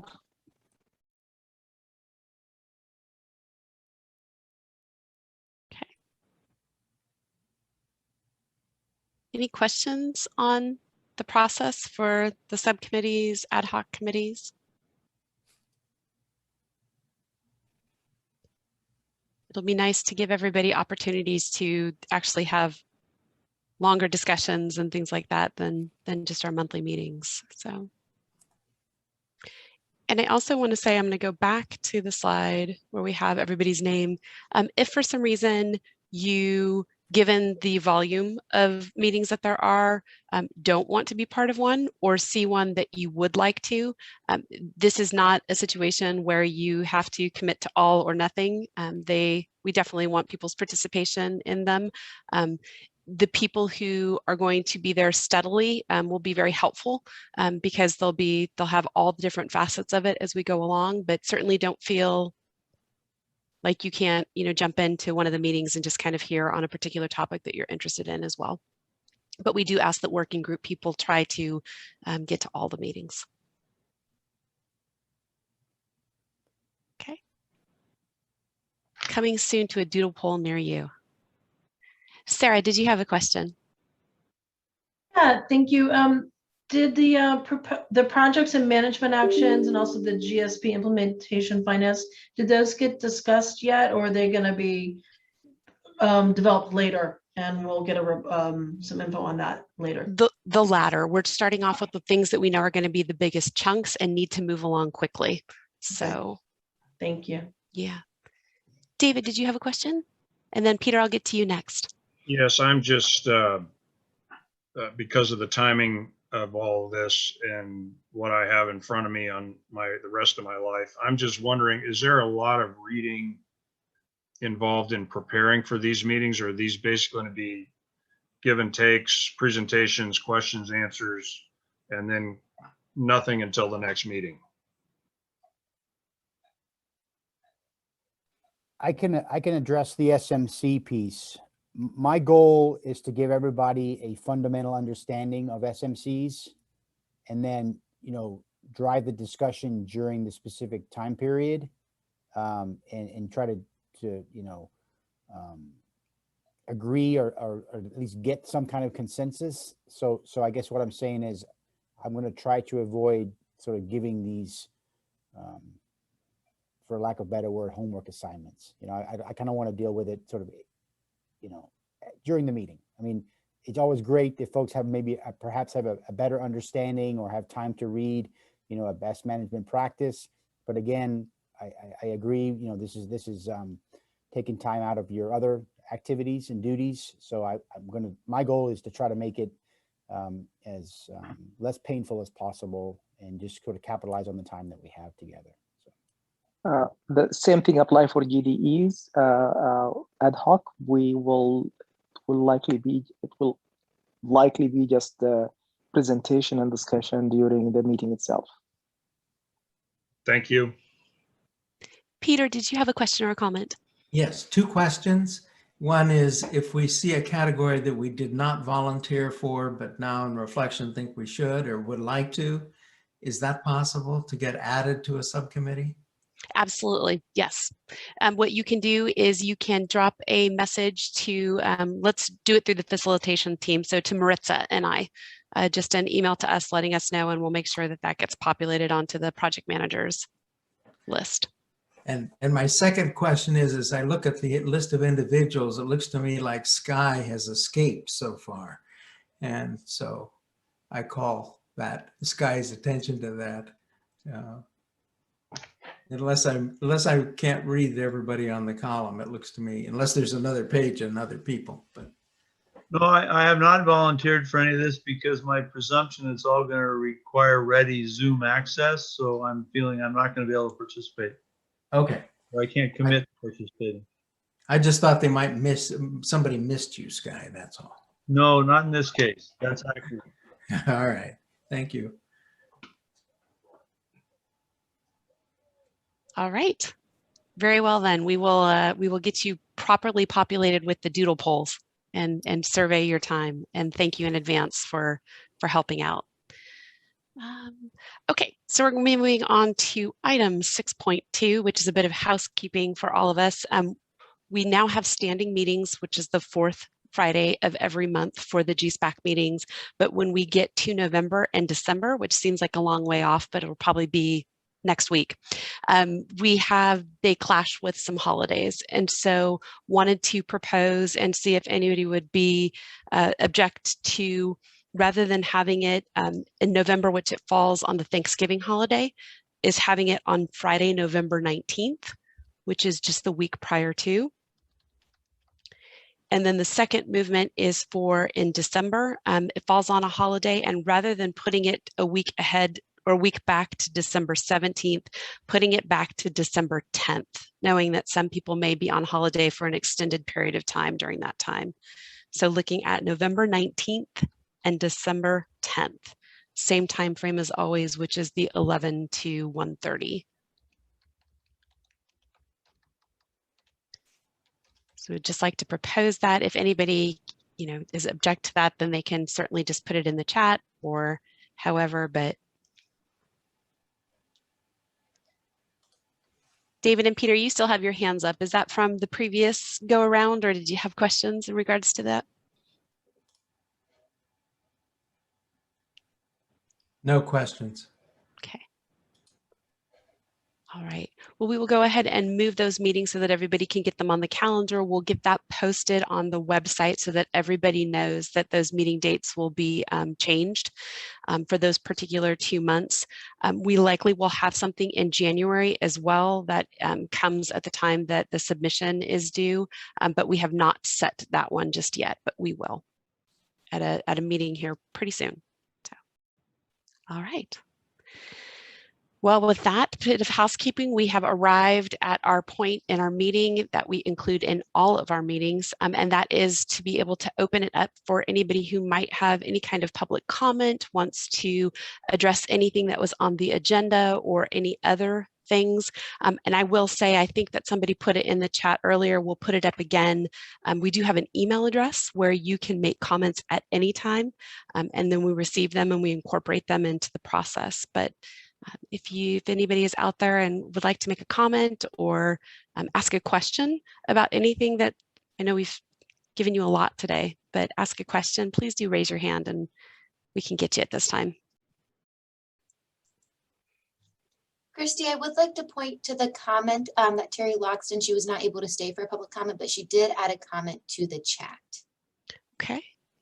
And Marina, do you want to read that? The way that this is with my sharing, it blocks it, so I can't. Absolutely. So Terry stated, I have a conflict and will not be on the meeting during the public comment, so I want to send it now for the record.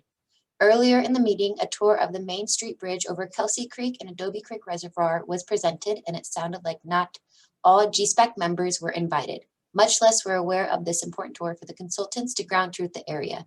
Given that the EPA director for Big Valley Band of Pomo, which has funded projects for both of these areas and has extensive data for the Big Valley area, I would like to strongly suggest that ground truthing and other tours related to the Big Valley GSPAC be discussed on these meetings publicly, so all committee members can make informed decisions about who to include and what the public is notified as well. Thank you. I can address one facet of that just for everybody to know. Brown Act precludes us from gathering people together even if we opened it up to everyone to be able to be a part for those tours. If we have more than 1 or 2 members who are offering their expertise to the tech team, it's considered a violation of Brown Act. But I do agree that there is a greater opportunity for us to put out what it is that we are looking at and doing a field trip for. So maybe publishing the agendas for those field trips of what we intend to do. And then also if there's a component part of what's being enlightened or education opportunity, having an opportunity to bring that to the group as well, to have more of a deep dive. I know we'll get into some of that with some of the things like the GDE. We'll talk a little bit about more of some of them, the SMCs will as well, but just being more transparent with what it is that people, the resources that people can offer. I think we can certainly do that.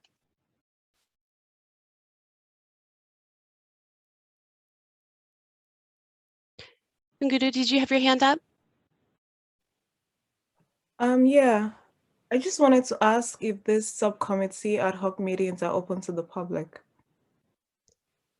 To the subcommittee, yes, they are. Thanks. Yep.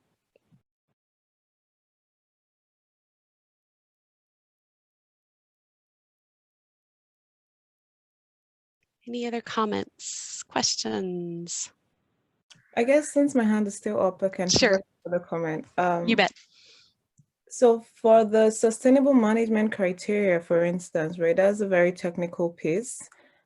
I'm just curious if there's any form of engagement going on to have more members of the public participate in that meeting or in the meetings. I think there are about 4 or 5 of them. Is there any engagement or outreach to have more folks be a part of that conversation? So there's 2 steps in that process. The first is the technical working groups, the subcommittees, the ad hocs, where they'll be going through the scientific information and all of those in order to try to gain guidance for the GSP development. What we're hoping to do is each step of the way, as those are being discovered and the meetings are happening, is to have public meetings that are held somewhat in the same concurrent time frame to be able to talk about the things that would then help educate folks who may not have that scientific background to understand, to be part of those conversations. So case in point is for the August that we're having the public meeting. That would go through domestic wells and things that are associated with domestic wells that are being discussed. It goes through the communication and engagement. It also goes through the GSP process as well, of what are the steps in the process? Where are we at in the process? How can you be involved? What type of resources are available from DWR at the state level? Other basins and sub-basins, what have they developed that might be helpful? It also gives us an opportunity to look at where we might have need for materials that are in different languages, and we have a chance to avail ourselves of getting those materials done through the written translation services that DWR offers as well. So the public meetings are set. They can go concurrently with those meetings so that there's an opportunity to kind of back it up and to talk a little bit more about a base level understanding of those different things, and then encourage people to be involved from that perspective. And then again, they're all public, so those meetings will be open to the public to be part of. And then I will also say that one of the things that the Water Resources Department is looking at is doing a open house type event in the fall that would basically give a overview of groundwater overall for Big Valley to the public in a way that is very approachable and in a way that is hopefully very engaging. There's a lot of thought that's going into putting something together like that too. And we would absolutely love it if GSPAC members or any of the members of the public who have joined us, if they would like to help in that endeavor in putting together that open house that kind of is a more open the doors and let people see what groundwater is all about and make it fun. So one thing the Water Resources Department definitely is fun. So making it approachable. And just to piggyback off of that, thank you, Christy. Yes, keyword fun, because groundwater is of course fun. So I will be reaching out to GSPAC members. Hopefully we can, again, be all in person, but I definitely see it as some sort of tailgate party where folks have the opportunity to have, whether it be a little stand or some sort of, area where you can share, all the information or research or work that you're doing as it relates to groundwater. So let's celebrate Sigma and Big Valley. But yeah, stay tuned for that. It's going to be a good time. And one thing, and Valerie, I see your hand is up and I will be right to you, Val, but one of the other things that I want to say is that the email that we have for people to comment on what these meetings are is also a place to give us some ideas. We are trying and have been trying over the course of the last year to really get groups involved and to have more people come to the table. Some of those have worked well, some of them haven't. So if there are suggestions or offers of assistance to be able to help us do that and to make those connections, we are all ears. And you can do it that way. You can contact the facilitation team directly. You can contact Water Resources directly. We definitely want to hear ideas and bring people in. It's something that we struggle with in all basins throughout California. Just some basins have much better systems of organized folks together for us to be able to address that. So please bring your ideas. Val, did you have a question or comment? Just real quick, there was a question from last time that I didn't understand. That is the Scotts Valley designation, even though that's not part of our study. Why is Lakeport called Scotts Valley? I didn't think that that was answered, even though it was, I thought that was what the question was. Is the Scotts Valley aquifer? It doesn't look like it is, but could it be? And I thought the question was that Scotts Valley technically is 2 miles away from Lakeport. So that was one thing that I wasn't sure if that was answered today. And then there was a question last time about representation of disadvantaged communities, and I wondered if if that got resolved. That's it. I can answer the second part of that really quickly and then let whomever, Eddie or whoever, address the Scotts Valley portion of it. For the disadvantaged community, we still do have an open spot on the GSPAC for a beneficial user and uses of person to represent DACs. If there is anybody who would be interested in that, who would like to step forward, absolutely, we would love for them to come forward. And if they can't join as part of the GSPAC proper, then we'd love to talk to them and just find ways that we can have people help us in that regard. It's been an area, particularly over the last year, that we have attempted and had some people who were interested, but kind of when they found out the time commitment, didn't want to formally step forward, but it doesn't have to be a formal commitment. So anybody who would be interested in that, certainly contact the facilitation team, any one of the GSPAC members, and then we can put that forward. Thank you. So does somebody want to address anything about the Scotts Valley and Lakeport that Val had a question about? Christy, I'm just gonna, since I know you can't see the chat, I'll just add that Aaron Smith with DWR posted that the basins were named by DWR back with the Bulletin 118, and it's been updated over the years, and he provided a link to the description. So I think, Erin, so for those of you who may not know who Erin Smith is, who joins us on each of these calls, she is our regional rep for DWR. She has been instrumental in helping us get direct lines into, there she is, direct lines into what DWR is doing, she is a huge reason why we have availed ourselves of the TSS and some of the other funding that's been able to come down. She's also the grant manager for the GSP development grant that DWR has. So I know that she's dove a little bit into that boundary line of what DWR has done. So that's what I believe she's putting up there for everybody. Once again, thank you. Thank you, Val.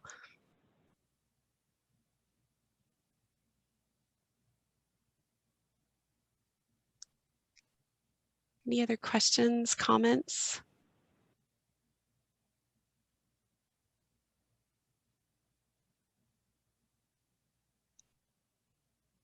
Okay. Oh, Val, is your hand still up from just before? Yes, just ignore it. I'm watching my grandchild at the same time as this meeting. I always wondered if Zoom shouldn't have some type of like little timer on the hand so that if you left it up, it'd be easier to see. But all right. Well, with that, then we will go ahead and officially, I'll turn it over to Marina to close our meeting. Hello, everyone. Yes, so thank you again for participating today. We will have this meeting, the recording, placed on our website. Feel free to check that out. We constantly add updates to that, all the meeting materials, documents. William does an awesome job of keeping that up to date. Also, all the public meetings that we have too. So we recently before the board a few weeks ago for an update. So that recording of that presentation will be there. So I encourage folks to tune into that, provide any public comment. We will be sending out emails to the listserv. Another little pitch for the listserv. If you know folks that are interested in listening in on all things Big Valley groundwater development, please feel free to send them over to the listserv. Stay connected and they can receive all emails and updates for that. Again, we have all of our meeting information, allocated time slots for the next year or so. So stay tuned. We have lots of fun things going on. So with that being said, thank you all for taking your time today and just, taking the time to help us make sure that we develop this GSP to the best of our ability.